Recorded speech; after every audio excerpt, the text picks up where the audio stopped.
இது வந்து கை கட்டிங். கை லூஸ் வந்து 13.5, ஆமல் வந்து 15. அந்த ஆமலுக்கு நேராக வரும் அந்த ஷீட்டு கட்டிங். ஆமல் வந்து 19. இது வந்து back side, front side cover தட்டு.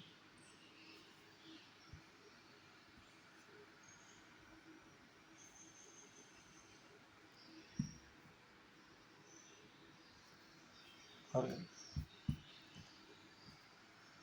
இந்தமாரி உங்களுக்கு கட்டிங் பண்ணிங்கன்னா கையில் பேக் சைடில் சுருக்கம் வருது, ஃப்ரண்ட் சைடில் சுருக்கம் வருது, ஆமல் கிட்ட அதெல்லாம் வராது.